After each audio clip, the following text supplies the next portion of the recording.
जय हो। पार्वती जी एक बार भगवान के साथ में बैकुंठ गई तो वहां बढ़िया भगवान का बंगला देखा। अद्भुत महाराज, ऐसी दिव्यता, ऐसी सुंदरता, बड़े बढ़िया बढ़िया महाराज सजावट, सेवक सेविकाएं वहां पर, अनेक प्रकार के दिव्य बहुमूल्य महाराज वहां पर सामग्री। और जैसे ही पार्वती मैया ने देखा, कितना वैभव, कितनी दिव्यता। और ये देवियों का स्वभाव रहता है महाराज, कहीं पे जाए तो महाराज ऐसा ही ये व्यवस्था हमारे यहाँ भी हो, ये भी है, बिल्कुल ये स्वभाव है माताओं का। तो पार्वती मैया जैसे महादेव के साथ में कैलाश आई तो मचल गई। शिवजी बाबा ने कहा, भाई क्या हुआ? अच्छे भले हम प्रोग्राम में गए थे और भगवान नारायण के दर्शन करके आए, हे देवी हुआ क्या, जरा बताओ तो सही। पार्वती मैया कहने लगी, हे प्रभु, औरों के लिए देने के लिए खूब है तुम्हारे पास में, आज जो कोई आ जाता उसी को खूब भर भर के लुटाते हो महाराज, और मेरे लिए कुछ भी नहीं। शिवजी ने कहा, भाई देवी रुष्ट ना हो, बात बताओ, बात क्या है? पार्वती मैया ने कहा, महाराज क्या वहां देखो आलीशान नारायण की व्यवस्थाएं, क्या वहां दिव्यताएं महाराज, और हमको आपने शमशान में पटक रखा है। अरे नहीं नहीं, अब हमारे लिए भी महाराज बैकुंठ से भी अच्छी व्यवस्था होनी चाहिए। शिवजी बाबा कहने लगे, देवी देखो हमसे कोई छोड़ेगा तो है नहीं, जंगल में रहने वाले महात्माएं ऐसे ठीक है, ऐसी चलने दो गाड़ी को। नहीं महाराज, व्यवस्थाएं बढ़िया चाहिए।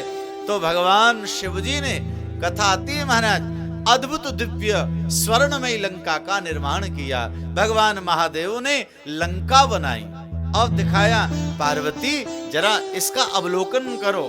अब महाराज वहां झरों के दिव्यताएं देखी पार्वती मैया ने और तुरंत प्रणाम किया, महादेव आपकी जय हो। अरे ऐसा वैभव तो मैंने बैकुंठ में भी नहीं देखा।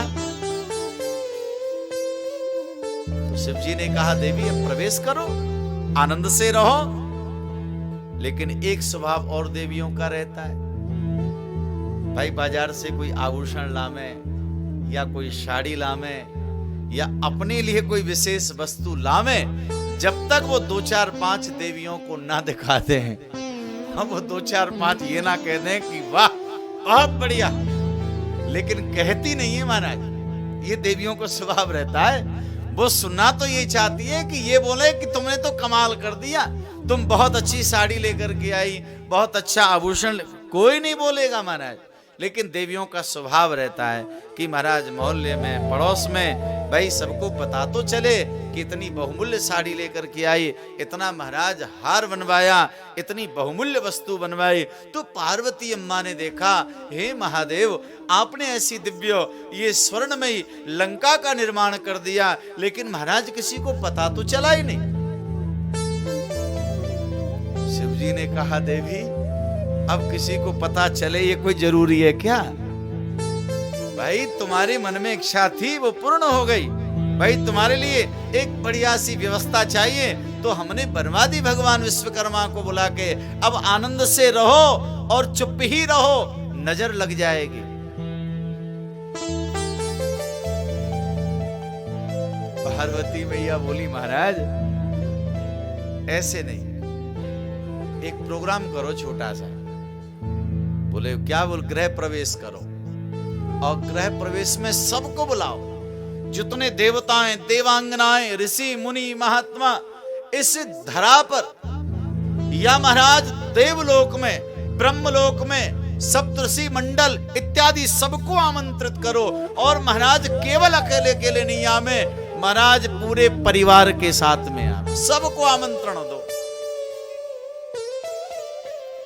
अब शिवजी ने खूब समझाया, देवी अब चुपचाप गृह प्रवेश कर लो, ज्यादा ठीक रहेगा, फिर कभी होगा तो बड़ा प्रोग्राम कर लेंगे, लेकिन नहीं महाराज अभी होना चाहिए। तो शिवजी ने कहा ठीक है। तुरंत महाराज निमंत्रण पत्रिकाएं बन गई महाराज, अब वितरण चालू हो गया। नारद जी जगह जगह महाराज बीणा बजाते हुए जगह जगह भ्रमण कर रहे हैं। बोल भैया कमाल हो गया, शमशान में निवास करने वाले महादेव ने दिव्य लंका का निर्माण कर लिया है। और महाराज अब तो लंका का नाम सुन करके कि महादेव जो शमशान में रहते थे उन्होंने कैसी नगरी बनाई, अब तो दौड़ दौड़ के आ रहे हैं, हम देखें कैसी बनाई है, अलौकिक बनाई होगी, दिव्य बनाई होगी। तो सब लोगों में ऐसा छाव हो गया, सब दौड़ दौड़ के आ रहे हैं महाराज।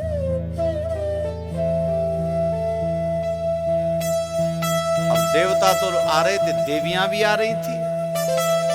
बड़ा अच्छा इंतजाम महादेव ने किया। लेकिन अब माताओं का भाव पूजा पाठ में भी रहता है, तो पार्वती जी ने कहा महाराज अब गृह प्रवेश ऐसे नहीं, कोई विद्वान ब्राह्मण को बुलवाया जाए, पंडित जी बढ़िया हो। अब शिव जी ने कहा देवी ब्राह्मण देवता को कहां, सप्तऋषि आ रहे हैं या नारद जी हैं, इनमें से किसी के द्वारा गृह प्रवेश कर लेंगे। कहा नहीं महाराज, कोई बहुत विद्वान ब्राह्मण होना चाहिए, बाहर से बुलवाओ महाराज। तो भगवान महादेव ने कही कि मेरा चेला ही है रावण, रावण के जैसा कोई विद्वान है नहीं। तो तुरंत महाराज रावण को ही बुला लिया भगवान ने। और रावण ने महाराज बहुत कर्मकांड से विधिवत महाराज पूजा करवाई, और जैसे दिव्य लंका को देखा, आहा, रावण के मुंह में पानी आ गया। और जब दक्षिणा का नंबर आया तो महादेव ने विचार किया, भाई ऐसी दिव्य नगरी को हमने बनाया, इतना बड़ा कार्यक्रम किया, इतने देवता देवांगनाओं को बुलवाया, इतना बड़ा विद्वान ब्राह्मण हमने बुलवाया, तो दक्षिणा भी मनचाई होनी चाहिए। तो भगवान शिव जी ने कहा हे ब्राह्मण देवता, अब तुम दक्षिणा भी मांग लो। रावण ने कहा प्रभु जो मांगूंगा सो दोगे? शिव जी ने कहा भाई अब तक तो यही क्रम चलता आ रहा है, तुम मांगो तो सही। और रावण ने महाराज पूरा वैभव देखा और तुरंत कहने लगे हे महादेव, जो आपने दिव्य स्वर्ण में लंका बनाई है, दक्षिणा में ये लंका ही मुझे दे दो। अब तो महाराज पार्वती मैया ने देखा इतना बड़ा कार्यक्रम, इतना बड़ा निमंत्रण, और महाराज इतनी विनती करके महादेव ने बनाया, और तुरंत महाराज रावण को महादेव ने प्रदान कर दिया। लीजिए महाराज, ऐसे हैं महादेव, इतने बड़े दानी हैं महाराज। तो महादेव के पुत्र महाराज गणेश जी, तो इनकी तो फिर कहना ही क्या है महाराज। कहते हैं पिता के जो गुण होते हैं वो पुत्र में अनायास आ जाते हैं।